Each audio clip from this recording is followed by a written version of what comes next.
Hello everyone. Today in this video I'm going to talk about my experience of US C1D visa. So let's begin. The US C1D visa interview is a total process of 2 days. Day 1 comprises of your biometrics, your photographs and your documents verification. Day 2 is all about your interview. So on day 1, you have to go to the US visa office first, and then at the entry gate they will give you a coupon. Then you will move inside. Then again you will be directed towards a queue, and a person will come and verify your documents, and then you move inside after security check.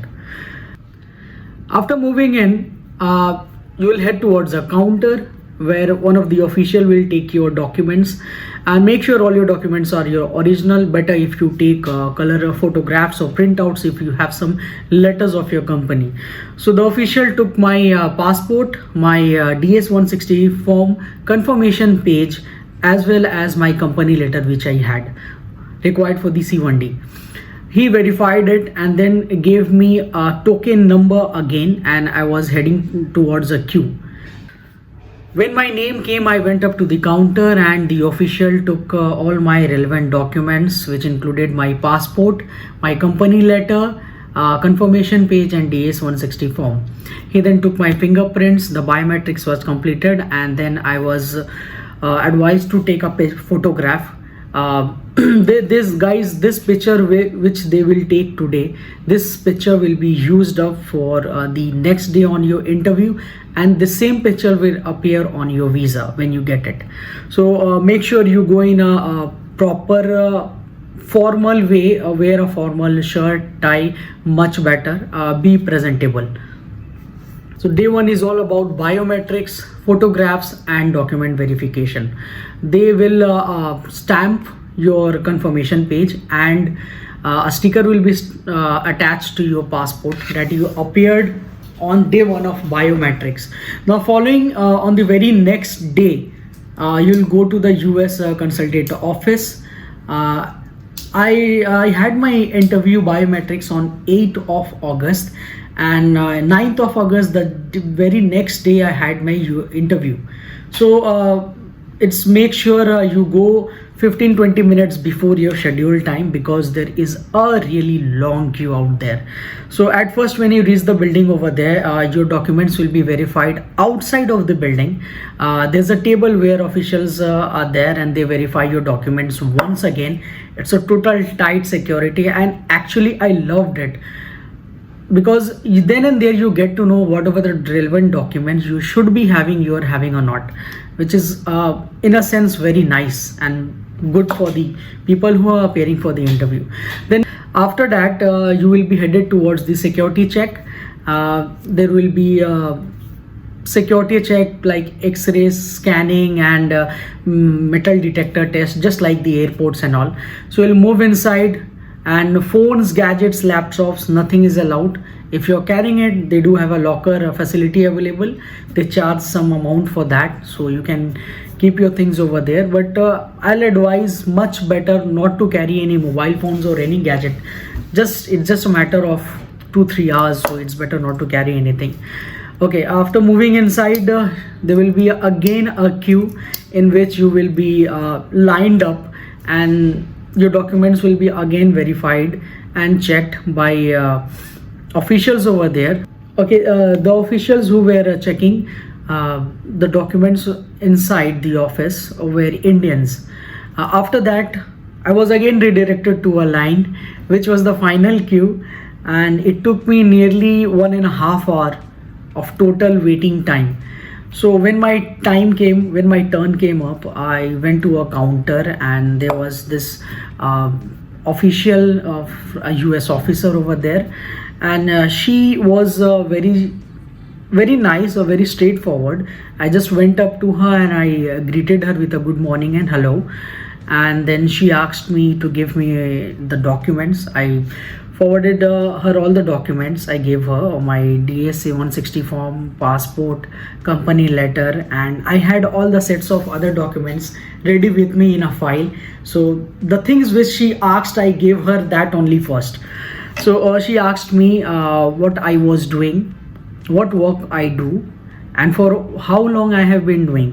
There was a brief introduction about my job profile since I gave my company letter, and upon seeing my CDC she understood that what work I do and what is the ground background of my work. Then she asked me at what airport I disembarked last, which countries did I traveled, and she even asked me regarding my past work experience, in which office I worked, for how long, and what was my job profile. Guys, one thing I will like to share with all of you is that be straight and to the point, just like the way you give your answers in MCQ questionnaires, right? And on your board exams, what is asked, only say that, don't elaborate, don't go +1 -1 like that. Whatever is asked, if your name is asked, just tell your name. Don't go on adding your father's name, brother's name, mother's name, anything. Just to the point. They don't have so much time, and they do profile you, how confident you are and how relevant you are to your work, how much you know, what are you doing, in which company you're working, and your job profile. See, the thing is, the moment you submitted your DS 160 form, you answered a lot of questions over there. They have all those details with them. They know it. They're just asking questions to verify and check if your answers matches with those answers or not. So these were the very few questions which she asked, and hardly lasted. My interview was nearly 2 to 3 minutes only. She asked me about my work experience, what I do, what was my past work experience, and this is all. And the moment this is the time you get to know whether your visa is being approved or not. They will take your passport, and the officer will tell you to put your fingers on the biometric machine. The moment she tells you that, you get to know that your visa is getting approved, and after taking your biometrics, the officer will immediately inform you that congratulations, your visa has been approved. So this is the thing. Also, you can see beforehand when you are queuing up in the line, people are going with their passport in their hand, and few are moving out without their passport in hand. So this is a very small tricky thing. If you see someone with their passport in their hand moving out of the building, this means the visa hasn't been approved. And if the person is moving out without their passport in hand, it's sure shot the visa has been approved. So this was my experience regarding my C1D visa, and which was, I believe, very much hassle free, and it was a nice experience. The officers sitting over there, the US officers, were very friendly, and I would say very professional, and the questions were very much to the point, and it overall these was the questions asked. So the tips which I would like to give you for getting your visa approved is that be confident. Don't elaborate things, don't make up stories. Whatever is asked to you, say that to the point. Be presentable with a smile, and you will crack it. Definitely a yes. 8th of August was my biometrics, 9th was my US visa interview. I came home, and on 12th night I got my passport. So it was a span of 2 days that I received my passport with my visa attached to it. I chose for a premium delivery service which is offered by them. They are charging around 850 rupees, which is your home's doorstep delivery, which is, I think, very nice. You don't have to go to the office and collect it. You just opt for it, and your visa and passport gets delivered to you at your doorstep. This was my US visa interview experience, which I just shared, along with some tips that I think would be helpful for everyone who's going to apply in the near future. Overall experience was very nice. And guys, if you liked my video, if the information provided was helpful to you, do like and subscribe my channel for more videos like this. And do let me know your questions if you are having regarding the US C1D visa. I'll try to answer all of your queries as much as I can. Have a good day.